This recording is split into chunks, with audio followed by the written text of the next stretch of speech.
Thanks for joining us for the first in our strategies to reduce environmental cancer risk webinar series. This is part 1 on improving water quality. My name is Kelly Wells-Sittig. My pronouns are she, her, and I am the executive director over here at the Iowa Cancer Consortium. Again, we're really glad to have you all joining us today. If you would take a moment to introduce yourselves in the chat. We have participants joining us from across the country and from across a variety of expertise areas. So for any of you who are new, I do want to share that the Iowa Cancer Consortium is our state's comprehensive cancer control coalition of more than 650 members. And I know many of you who are on today are counted in that number. The consortium is a nonpartisan, non-political organization, and we do not use state or federal funds to engage in lobbying. But we do use our money to have really important conversations in spaces like this one today. The consortium's Cancer and the Environment Task Force's role specifically is to connect partners with resources, knowledge, collaboration opportunities to help people who are doing work succeed in practicing cancer control through an environmental and occupational health lens, and vice versa.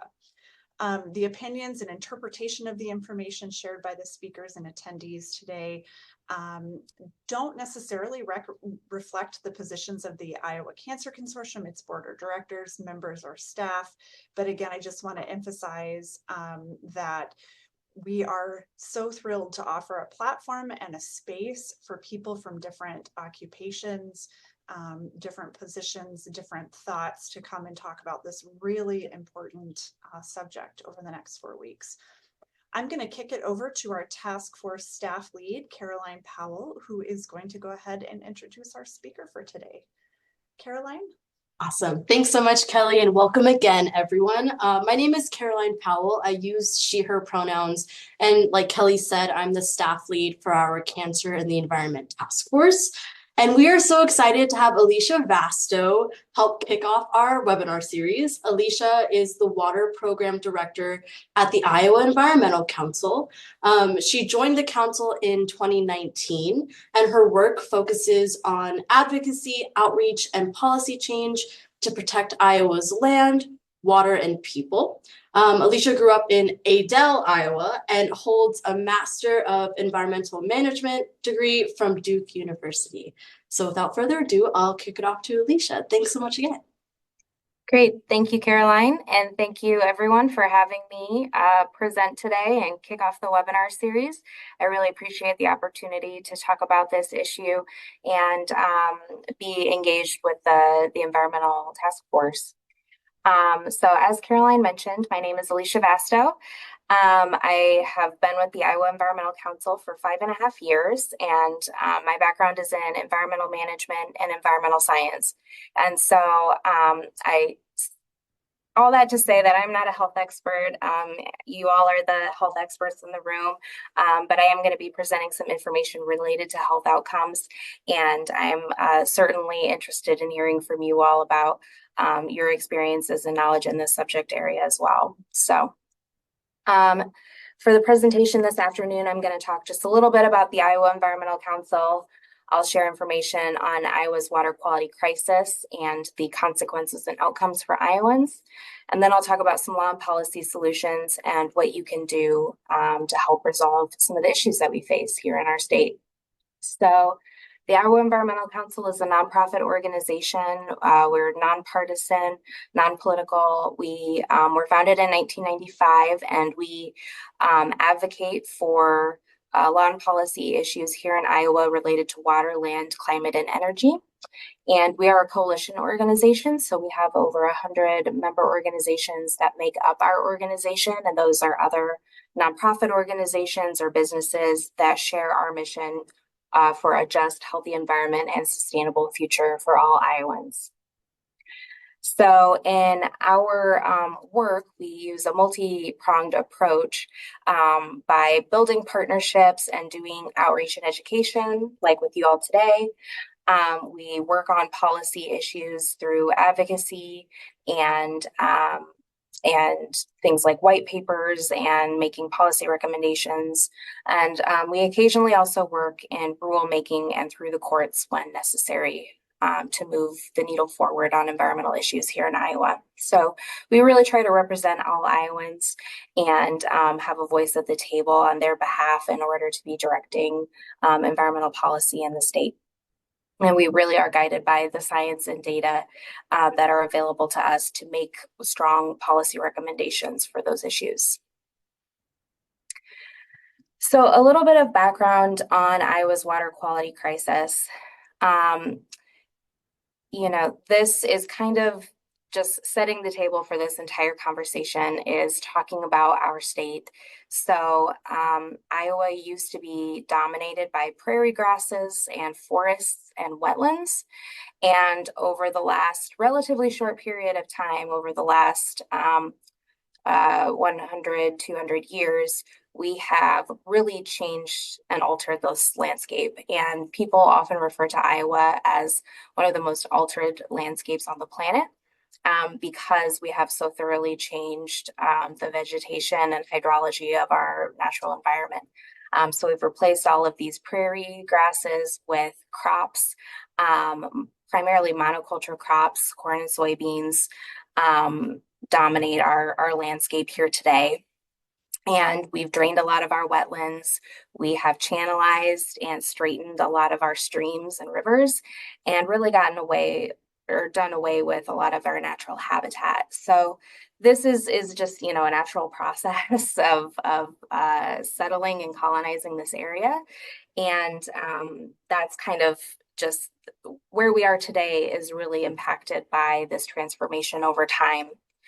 And what we see in the most extreme circumstances of industrialized agriculture on our landscape are, as I mentioned, monoculture crops where we're primarily planting corn and soybeans, leaving most of our land bare for most of the year, which leads to a lot of erosion and other issues. We have also installed a lot of tile drainage on our land to quickly remove water from the landscape. So draining all of our wetlands and trying to really quickly move water from the land into our streams, which also changes the characteristics of those streams. And then we really don't have any kind of regulation on the way in which farming is done on our landscape. So the serious erosion can happen. Crops can be planted right up to the edges of streams. And we're really just in this very production focused and production heavy agriculture, which has serious consequences for our not only our waterways, but also just our general environment. We also have seen a huge proliferation of concentrated animal feeding operations in Iowa. You can see they're very concentrated in certain parts of the state, especially Northwest Iowa, this Des Moines Lobe area of Iowa. This is what this area is referred to in northern central Iowa, and down here in southeast Iowa as well. But certainly they're proliferated across the state. And Iowa has more CAFOs than any other state in the nation. And this means that we have a lot of livestock. So we're the number one producers of swine, the number one producers of eggs, and all of those animals that are housed in these confined areas produce a lot of manure. And that manure gets spread on our crop acres as fertilizer. It does contain a lot of important nutrients for crops to use to grow. But there's in some of these areas a lot more manure than the landscape can actually handle. And so what does that leave us with? We have a lot of pollution from agricultural production. That's the primary source of water pollution in our state is from agriculture. So all of that commercial or synthetic fertilizer that's applied plus manure leaves us with a lot of excess nutrients that are applied to the soil. And that excess runs off of the land or is leached through the soil through that tile drainage into our waterways. Those nutrients primarily being nitrogen and phosphorus. And then when there's bacteria that is also in that manure, E. coli, but other pathogens that are harmful to human health. We also have issues with sediment entering our waterways, other farm chemicals like pesticides and herbicides. And then we also have issues with other emerging contaminants in our waterways like PFAS that we're learning more and more about their ubiquitousness in a lot of our waterways and streams. So these are all certainly causes for concern. And what we see with, the heavy agricultural production in our state is that there's really an imbalance of interests here. The imbalance between public rights to clean water and access to waterways versus the right to agricultural production. And there's this imbalance between who creates the pollution and who pays for the consequences in the cleanup. So we have a lot of beaches that have algae that are fueled by fertilizer pollution. We have water systems some of them are really struggling to deliver drinking water that meets federal drinking water standards. Ratepayers of that drinking water are picking up the costs of that pollution by treating the water that they have to drink. And industrialized agriculture is also very carbon intensive and is linked to climate change, which can exacerbate a lot of these effects as well. So, agriculture is exempted from a lot of pollution regulation. Unlike most major polluting industries, most major polluting industries have a model where the polluter pays to clean up that pollution. And we don't have that for agriculture because it's been exempted under the Clean Water Act. So we're really seeing the results of this imbalance. And, certainly not trying to say that, farmers are to blame. But the system that we have created and enabled through our policies and laws is creating this kind of a landscape where we are all being hurt by the pollution that is being created. So what does this leave us with? Different consequences for Iowans. We see a lot of headlines every year that are related to our water quality. In the summer, we see headlines about algae contaminating our beaches and making our drinking water unsafe. And then we're also seeing more information come out about the links between nitrate and cancers and other negative health outcomes. So, as I'm sure many of you know, nitrate has been linked to a number of different health issues. It was originally identified as being linked to blue baby syndrome, and that was back when the drinking water standard was first established before 1962. 1962 was when the drinking water standard was established in order to prevent blue baby syndrome. But more information has been coming out about links to different types of cancers, as well as thyroid disease and birth defects. Fertilizer pollution also leads to harmful algae blooms, which can create cyanotoxins that are harmful to human health, either if you come into skin contact with it or if you inhale or ingest it. And then, of course, there are those bacteria and pathogens that can cause different kinds of illnesses and infections. Then there's also the financial costs associated with this pollution. So I think that this figure, 236 water systems, were identified by the Environmental Working Group as having elevated levels of nitrate and having to deal with that nitrate pollution in their drinking water system. Another more recent study has linked direct medical expenses to cancer incidents from nitrate pollution in the order of $6.25 million to $37.5 million per year. Those costs are being brought to Iowans. And then, of course, there are economic losses when we have algae blooms or E. coli contamination at our beaches, and those can have impacts on local economies. And then there's issues with private wells, which are unregulated, essentially unregulated, unlike public water systems. And the Environmental Working Group has identified 40% of private wells as being contaminated by nitrate or E. coli or both. So this is a infographic that has been adapted from the Wisconsin Department of Health, where we're trying to talk about nitrate pollution in a little bit of a different way, and sharing how it affects everyone, people of all ages and all backgrounds. That nitrate is a dangerous contaminant that could lead to different kinds of cancers, and thyroid disease, and also birth defects. So we recently updated a report called Nitrate in Drinking Water, a Public Health Concern for All Iowans. It was originally written by the Iowa Environmental Council in 2016, and we've updated it with new research, and published that in 2024. So we've really focused on trying to compile peer-reviewed research on the health impacts of nitrate, with a focus on epidemiological studies. And we've written this in a way that is trying to make it more accessible to more of a public audience as opposed to a scientific or a medical audience. So really trying to share all of the different ways that nitrate is harmful and the evidence for that, and make it a bit of a call to action about why we need to be addressing this as a serious health concern for Iowans. And the delays that we've had in addressing this problem are unacceptable. So there's a short link for that if you're interested in reading that paper.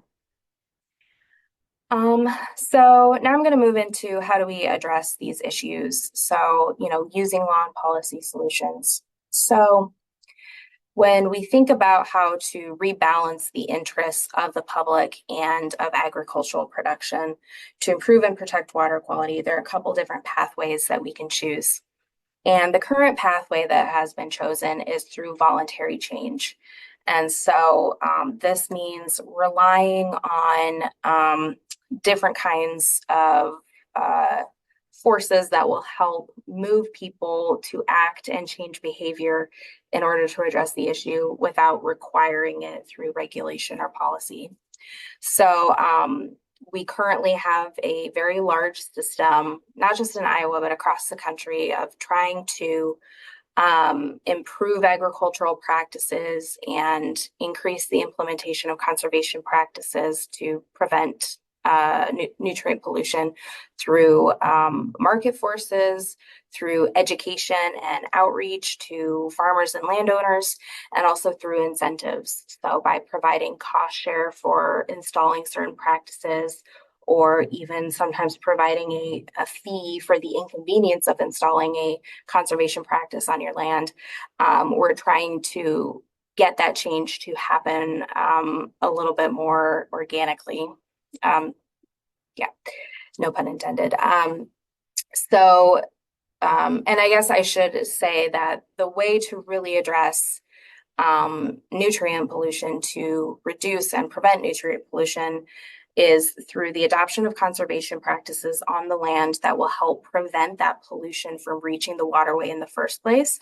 So there are in-field practices that can be done, and there are edge-of-field practices that can be done.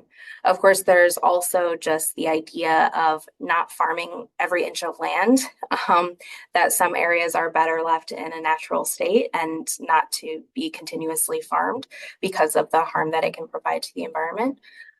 So there are a number of ways to try to address that issue through on-the-ground kinds of tactics and practices.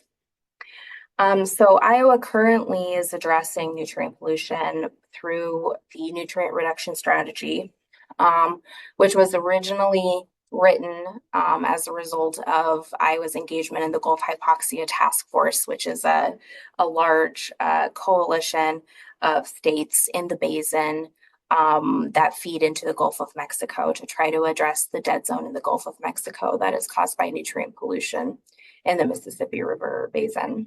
And so this was adopted or published in 2013, and it was formally adopted as the state's official policy to address nutrient pollution in 2018, when legislation was adopted that stated that this was the policy. And the nutrient reduction strategy, it addresses non-point source pollution, which is what agriculture is considered, and also point source pollution, which is like discrete discharges from a pipe or from a wastewater treatment facility or a factory or something like that. But the point sources were required to make some certain changes and upgrades, but the non-point source strategy is entirely voluntary. So the strategy to address the largest source of these nutrients is entirely voluntary. And so we've identified a lot of deficiencies with the nutrient reduction strategy. Number one being that it's voluntary for these for agriculture, but also that it doesn't have certain things that you would expect with a regular strategy, like benchmarks and evaluation and timelines and milestones. And it also doesn't really have a specific guided strategy for, actually targeting practices in certain places, but it does outline a series of scenarios whereby if a certain number of conservation practices were implemented together, they would actually reach the goal of the nutrient reduction strategy, which is to reduce the load of nutrients leaving the state by 45%. So this is just to give you a little bit of a more tangible idea of what this would look like. So scenario one is one of these scenarios that was outlined in the nutrient reduction strategy. And it says that in order to reach the 45% reduction of phosphorus and nitrogen in our waterways, we would have to implement 12.6 million acres of cover crops, 7.7 million acres of land treated by wetlands, and 6 million acres of land treated by bioreactors or saturated buffers. And also, all of our row crop acreage would have to be receiving fertilizer at the appropriate rate. So a rate at which the plants could actually absorb it and not above that. So with all of this in mind, where are we at in trying to reach a goal like this huge transformation in the way that we do agriculture? So we looked at, what is the current rate at which we're planting cover crops? Well, currently, the latest figure that we have from 2022 is that about 1.3 million acres of cover crops were planted. So these are crops that are planted in the off season over winter. And so we need over 12 million acres. So, okay, if we were to keep on pace with the current rate of implementation, we would reach that goal in 90 years. Okay, that's that's a while from now. Let's look at wetlands. At wetlands, the latest figure that we have is that 139,000 acres are being treated by wetlands in the state. We need 7.7 million acres. So how long would that take? It would take almost 1,000 years at the current rate at which these practices are being implemented to reach that goal. And then for bioreactors and saturated buffers, if we needed 6 million acres to be treated by those practices, it would take us more than 6,000 years to reach that goal at the current rate of implementation. We're talking about implementing these practices on a massive scale in order to reach our nutrient reduction goals, not to mention the fact that we'd have to be applying fertilizer at the appropriate plant uptake rate across the board, across all 24 million acres that are currently in row crop acreage. So these are massive changes that we're trying to implement through voluntary adoption. So you can see the challenge that we're facing here. And what is actually the outcome currently? Well, the outcome currently is that we're not seeing any changes in water quality. This orange line is the baseline, and the red line is the goal that we're trying to reach with these reduction goals for nitrogen and phosphorus. So the blue line is the annual nitrate load that is estimated to be leaving the state. The green line is the 5-year moving average, which tries to account for variations in weather each year. So it tries to kind of smooth it out and say, what is about, the average load that is leaving the state? And it's really right around that same baseline number. And after all the rain that we've had this year, we'll probably see that number shoot up for 2024 because there's a lot of nitrogen leaving the state currently with the increased rainfall. So we're just not really seeing any change because of the policy that has been implemented. So what should we do? The other options are legislative directives, and agency or administrative implementation. So getting policy and regulation that will require some of these changes in order to see actual results. And I think that, people have a real adverse reaction to the word regulation. Nobody wants to be regulated. I've heard over and over that farmers don't want to be regulated, and I certainly understand that. But when we're facing a problem at this big of a scale, we need to be addressing it in a realistic manner. And the only way to be able to do that is by requiring certain things. And, regulation and policy plays a huge role in the rest of our lives and almost every other aspect. So something that impacts this many people and our waterways that we all share is something that we should certainly consider, cost for regulation. So some of the things that we have recommended is, updates to the nutrient reduction strategy, improved water monitoring, universal conservation practices that are implemented, that are basic standards of care that should be implemented across the board, numeric nutrient criteria, strengthening regulations for animal feeding operations. And then we also recently petitioned the EPA to take emergency action. So I'll talk about all of these a little bit more in depth here. So the first is this, the nutrient reduction strategy. We lay out several different recommendations for changes to that strategy to make it an actual strategy. So we released this paper. Last year was the 10-year anniversary of the nutrient reduction strategy. So you're welcome to read that paper and read more about what those strategies are.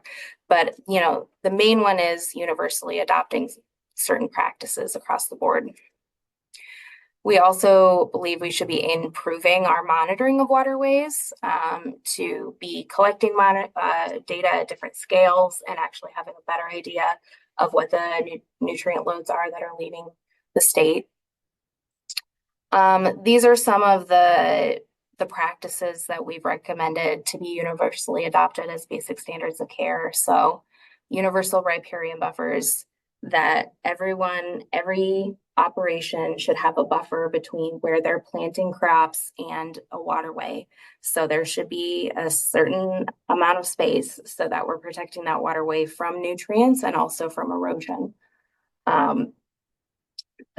And other states have adopted this. Minnesota and Wisconsin both have a universal buffer rule. We also believe there should be limits to fall fertilizer application. Again, other states have adopted this. Maryland, Nebraska, and Wisconsin restrict fall fertilizer application in impaired watersheds of impaired waterways. And when fertilizer is applied in the fall, most of those nutrients are lost before the crops are planted in the spring. So they can't even utilize them. And this fall fertilizer application is often just a way to dispose of waste, dispose of manure. And then Florida has implemented these watershed action plans where if a waterway is impaired, every operation within that watershed has to come up with their own tailored plan for conservation practices for their operation in order to help protect that waterway and improve the water. So, we're really saying that most of this should be tailored to the operation. Let's implement practices that are going to make sense in a specific landscape or a specific type of operation. But everybody should have to do something. Another idea that we've pushed for is numeric nutrient criteria. So this is a little bit difficult to explain, but basically, when I say criteria, I'm talking about water quality standards. And so these are standards for natural waterways, like surface waterways. So currently our water quality standards are narrative and they're very subjective and basically say, for nutrients specifically, they basically say if the water does not look good, if it is aesthetically objectionable, then it is impaired. We believe that we should have numeric criteria for nitrogen and phosphorus. So you could go out and measure that waterway and say, based on this data, this waterway is impaired because it is not meeting these standards.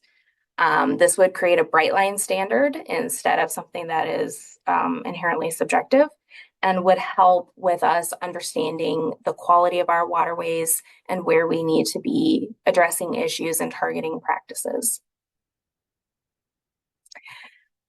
For some of the actions that we have taken to try to address some of these issues, we petitioned the DNR back in 2021 and in 2022 to increase rules and requirements for animal feeding operations. So in 2021, we asked the DNR to increase the required distance between a manure storage basin and karst geology. So karst is a very porous type of geology characterized by limestone and other types of porous rock, where water can move very quickly from the surface to groundwater. And so any pollutants that are in that surface water can also move very quickly into groundwater sources. So we asked the DNR to increase that separation distance in order to protect the groundwater from those manure storage structures. We asked for a couple of other things as well to try and protect drinking water through monitoring and through DNR discretion about where these facilities can be sited. That petition was denied. We petitioned again in 2022 to ask the DNR to adopt a 100-year floodplain map, because the legislature adopted a law in 2002 that said that confined animal feeding operations could not be built or expanded in the 100-year floodplain of any major waterway. And at that time, the DNR was supposed to adopt a floodplain map to show where those areas were that those facilities could not be built. They had not adopted a floodplain map in 20 years. So we petitioned them to ask them to do this. And we showed, this is a map, showing facilities that we found where they were given permission in these green dots to build or expand in the 100-year floodplain, or they were not. They were just there without asking for any kind of permission from the DNR, but the DNR had not done anything about it. So they did adopt a 100-year floodplain map, which was good because they were required to, but they didn't do anything to protect karst from these manure storage structures. So in April of this year, we filed a petition to the EPA to ask them to take emergency action under the Safe Drinking Water Act to protect underground sources of drinking water in the karst landscape, which is primarily in Northeast Iowa. So IEC and 12 of our partners petitioned the EPA to do this. And this is the section of code under the Safe Drinking Water Act that allows the EPA to take emergency action. Basically, when EPA finds that there is contamination of a public water system or underground source of drinking water that presents an imminent or substantial endangerment to the health of persons, and that appropriate state and local authorities have not acted, the EPA can step in and take action. So that's what we asked the EPA to do. And this is just a little bit of background on the authorities that the EPA has to do this. They actually issued a guidance memo, EPA did, in 2018, talking about this specific provision under the Safe Drinking Water Act. And it was in kind of response to the Flint water crisis. And they give an example in this guidance memo that specifically mentions that an area of karst geology with nitrate contamination, it may be required that the EPA could use its authority to issue formal administrative orders containing enforceable milestones, and if necessary, requirements for the provision of alternative drinking water. So they give an exact example of the kind of situation that we're talking about and concerned about here in Iowa, in Northeast Iowa. And so with this in mind, we decided to file this petition. And in Minnesota, they had filed this kind of a petition for EPA to take emergency action last year in 2023. And it was for the same kind of situation. It was in southeast Minnesota, where they have this karst geology that is the same landform as northeast Iowa. And they were trying to address nitrate contamination. And the EPA actually did respond to that petition. They didn't technically use their emergency authority, but they did tell the state of Minnesota that they needed to do ABCD in order to improve protections for drinking water sources in karst terrain. So because of that, we thought, well, we should get the same treatment because it's the same situation in northeast Iowa. And there have been other petitions that have asked for this kind of action from EPA before, in Washington State, in Wisconsin, and Oregon, and of course, Minnesota. So the EPA has responded to most of these. They actually have not responded to the Wisconsin petition, but these are all similar situations where there is groundwater contamination in areas where there's a high concentration of animal feeding operations and row crop agriculture.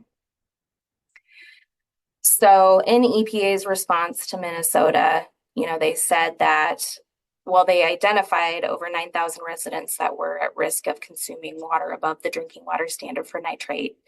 And they said that there is evident need for further actions to safeguard public health.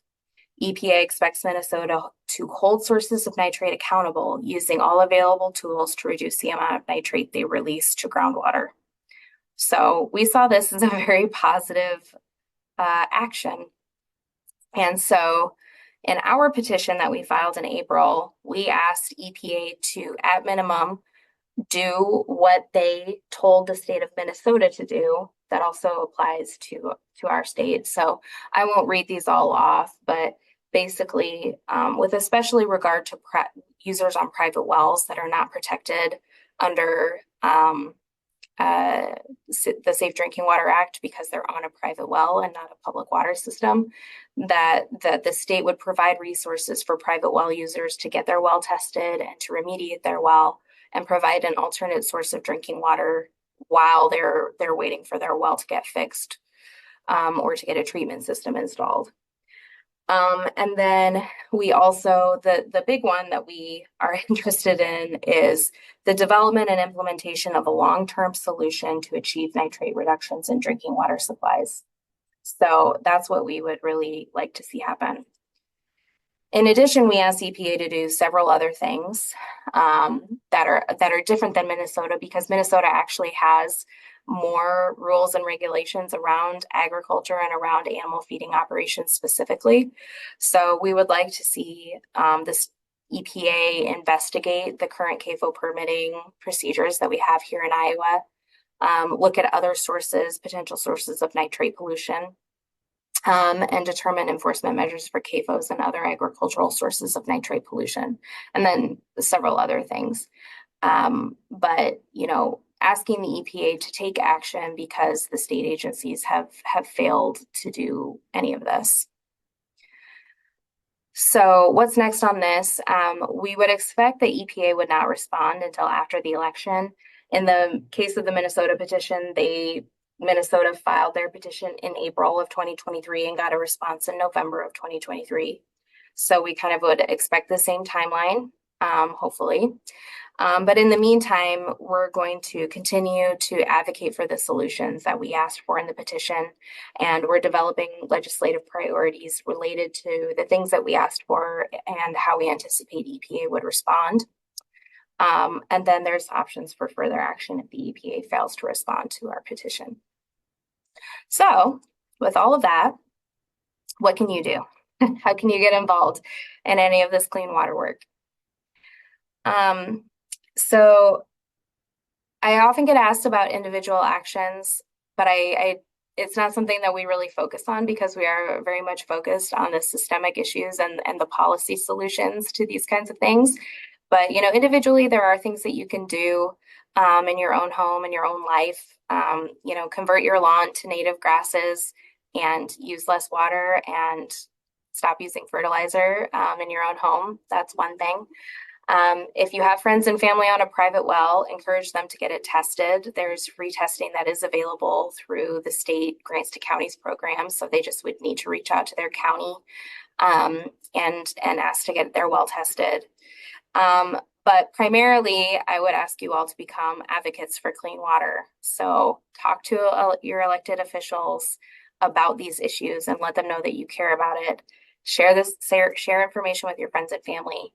We have a advocacy toolkit that we recently developed, primarily related to recreational waterways, but it can be used for other things as well, that you're welcome to look at and access and get involved with IEC. So these are some of the recommendations that we made in that nitrate health report that I shared earlier. So when you talk to your lawmakers, these are things that you can share with them. Ask them to take urgent action to address all sources of nitrate pollution at the scale that is necessary to solve this problem. Support organizations that work for clean water and for strong public health initiatives.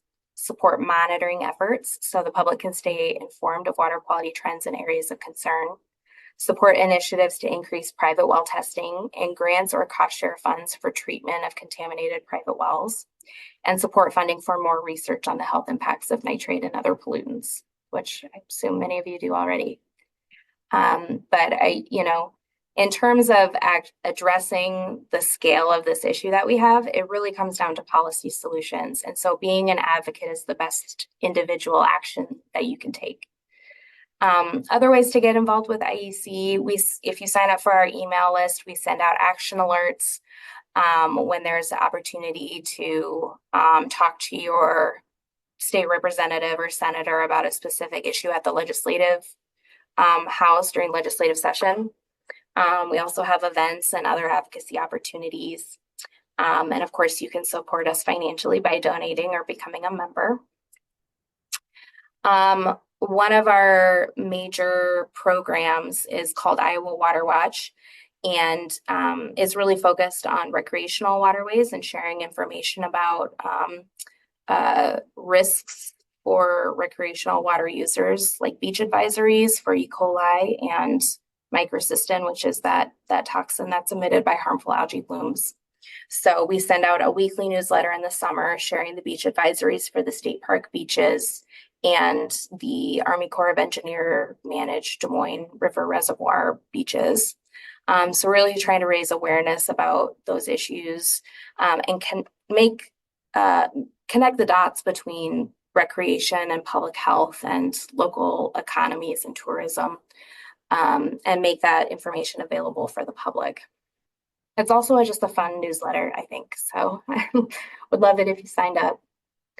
And then we have resources through our legislative portal on our website as well. This is obviously more relevant during the legislative session at the beginning part of the year, but we really try to share information about what's going on at the State House, bills that we are tracking and following, and we send out action alerts anytime that there's opportunity to take action on those bills as well. So I encourage you to check that out. And that is all that I have. So thank you very much for your attention, and I'm happy to take any questions. I can kick us off. One question I did have, if someone is interested in learning more about the quality of their water, whether they're like public or private well, who should they contact or where should they go? Yeah, so the Grants to Counties program is the program that's available to get your private well tested. Those dollars are administered from the DNR in partnership with the Department of Health and Human Services. And so they send that money out to the county health departments. So if you are on a private well and want to get it tested, I would reach out to your county health person, your environmental health staff person. I'm not, it's kind of varies by county exactly who is in charge of that program, but I would reach out to the county because they will have access to those dollars and be able to do the testing. But if you want information, there is information available on the Department of Health and Human Services website, and there's also information available on the DNR's website. Patsy has a question. It seems there is more than enough evidence that there is a direct link between polluted water and cancer, especially considering Iowa is number 2 for cancer. What do we need to continue to have more research? So I would say, it's important. I feel like I should have one of the cancer experts help explain this, that there's a lot of different factors that play into cancer risk and cancer incidence, and it can't be traced usually to one specific factor. And so the more that we do research on the health outcomes and impacts and the relationship between nitrate in drinking water specifically and health outcomes, the more we will understand the direct relationship between that as a specific environmental factor and cancer outcomes or other types of health outcomes. So I think that it's always just important to have more information about how these factors play into each other to help, target preventative work. How can we reduce exposure to that specific factor?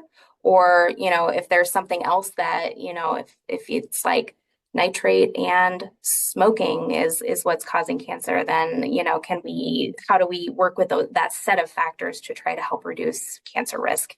So, yeah, if someone else can explain it better, I welcome that for sure, but that's how I understand it. No, that was great, Alicia. Yeah. I was like, if you've been following the task force for a while, we love to use the cancer pie model. Yes. Like, yeah, every slice is a risk factor. If we can keep one slice from being unfilled, that can help reduce risk. And in our case, that's thinking about environmental contaminants. I know someone had a good question. Does refrigerator filters help eliminate the nitrates or nitrites? No. Okay. So a typical filter on your refrigerator is like a carbon-based filter that helps with things like chlorine. It helps with the taste, but it doesn't remove nitrate. So the only things that will remove nitrate for like in terms of an at-home system would be a reverse osmosis system or an ion exchange system. And those can be pretty pricey. So that's certainly one of the barriers for trying to address nitrate pollution at home. But with public water systems, they will have, if they have nitrate issues, they will either try to blend multiple water sources, one that's maybe higher in nitrate with one that's lower in nitrate, so that they can reduce the overall nitrate level and provide something that's below the drinking water standard. But systems like Des Moines Waterworks and other public water systems that have a lot of real nitrate issues, they have another kind of treatment system, reverse osmosis or ion exchange, that are more costly, and those costs will get passed down to the ratepayers as well. So yeah, I wish it were as simple as a typical like Brita filter or carbon filter or something like that, but unfortunately that doesn't work for nitrate. Thanks. And another good question from Jeff. Since nitrates are in many foods and cigarettes, have you ranked risk of the different sources of nitrates? I have not, in the research that I was looking at, the different papers for the nitrate and health report that we released in May, there were certainly a lot of articles that I was looking at that had information on drinking water nitrate as well as nitrates in foods or other sources. And there were some, papers that were specifically about ingested nitrate, like nitrate that was in foods. So those are, but, we were focused on drinking water because that is our issue area. But there is certainly research being done on those other sources of nitrates as well. And I think that's an important thing to be looking at as we think about all of the different sources and factors. And I think that there's also different, maybe I shouldn't be even speaking on this because, again, I'm not a health expert, but different ways that your body metabolizes different form or, from different sources, or, if you're ingesting it versus drinking it or those kinds of things. So those can all be different factors. No, that's helpful. And I think we always get back to like what Patsy mentioned, like what research is needed. I think it's more on cumulative risk, but also mixed exposures and things like that. So no, and Audrey is reminding us to still important to replace those filters when it's time. And then Jeff also said there are more affordable reverse osmosis devices that you can purchase as well. Rachel would like to know, are there groups like IEC that are planning to introduce legislation in the 2025 Iowa legislative session?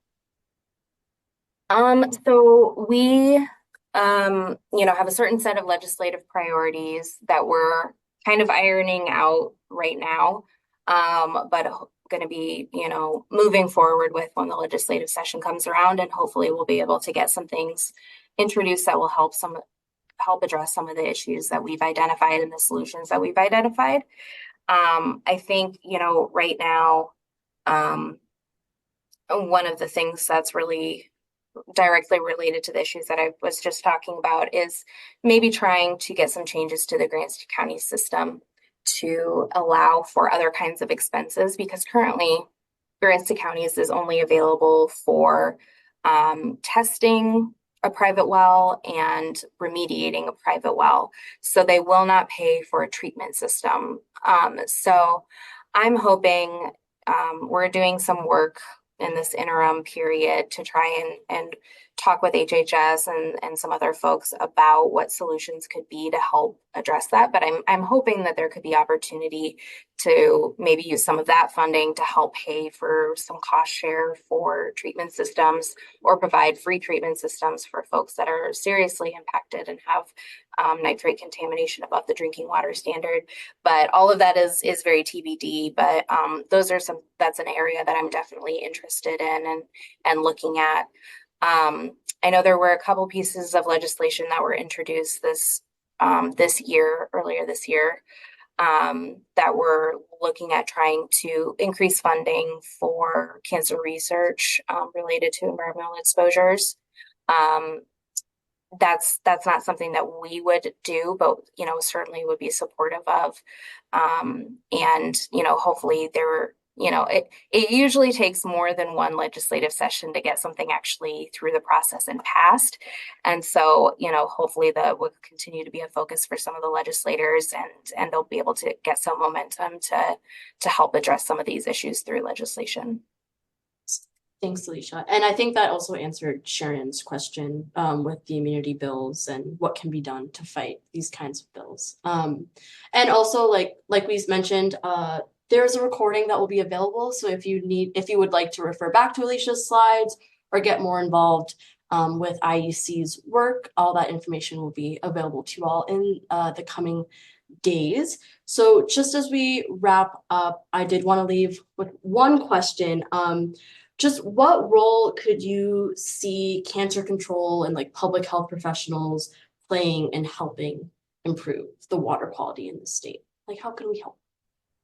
Well, I really think, your voices as experts in your field and as people that are concerned about this, you bring such a, credible voice and perspective to this issue that I think, would be super, super valuable in any conversations that we have about addressing water quality in the state.